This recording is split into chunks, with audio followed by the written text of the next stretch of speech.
கிறிஸ்துவில் பிரியமானவர்களே, ஆண்டவராகிய இயேசு கிறிஸ்துவின் நாமத்தில் உங்களை வாழ்த்துகிறேன்.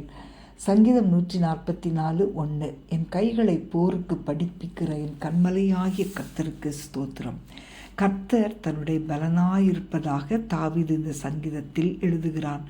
கர்த்தர் தன்னுடைய கண்மலை என்றும் அவரையே தான் எப்போதும் சார்ந்திருப்பதாகவும் சொல்லுகிறான். அது மட்டுமல்லாமல் அவர் என் தயாபரர், என் கோட்டை, என் கேடகம், நான் நம்பினவர் என்று சொல்லி அவர் தன்னுடைய கண்மலையாயிருக்கிறார் என்றும் அவருக்குள் தனக்கு எப்பொழுதும் ஒரு அடைக்கலம் உண்டு என்பதாக அவன் அறிக்கையிடுகிறான்.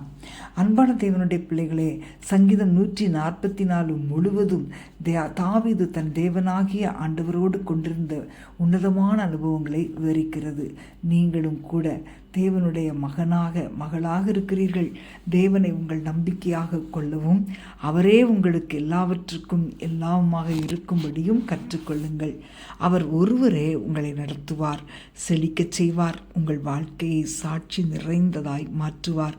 உங்களை பார்க்கிறவர்கள் கர்த்தர் உங்களை நடத்தி செல்கிற விதத்தை கண்டு ஆச்சரியப்படுவார்கள். பிரியமானவர்களே, இத்தனை ஆண்டுகளாக இப்படிப்பட்ட ஒரு அனுபவம் உங்கள் வாழ்க்கையில் இல்லாதிருந்தால், தகுதியற்ற நம்பத்தகாதவைகளை இப்பொழுதே தூர எறிந்துவிட்டு கர்த்தரை மாத்திரம் நம்புங்கள். அவர் ஆசீர்வாதத்தின் அடுத்த கட்டத்திற்கு உங்களை எடுத்து சென்று நீங்கள் வாழும் இடத்தில் உங்களை நட்சத்திரமாக பிரகாசிக்க செய்வார்.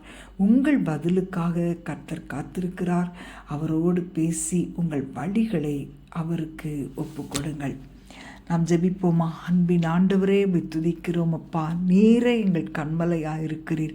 நாங்கள் உம்மை நம்பியிருக்கிறோம். எங்கள் நம்பிக்கை நீங்க தான்ப்பா. நாங்கள் சார்ந்து கொள்ளக்கூடிய கண்மலை நீங்க தான்ப்பா. தாவீதை போல எப்பொழுதும் வந்தடையத்தக்க கண்மலையாய் உம்மை அனுபவிக்க எங்களுக்கு உதவி செய்வீராக. நீர் எங்கள் மேல் அன்பாயிருக்கிறபடினால் உம்மை நன்றியோடு துதிக்கிறோம். ஆண்டவரே, அந்த அன்பு எங்களை எப்பொழுதும் உம்மையே சார்ந்து கொள்ள வைக்கிறதப்பா. உம்மை நம்பும்போது எல்லாவற்றிலும் ஜெயம் உண்டாகும்.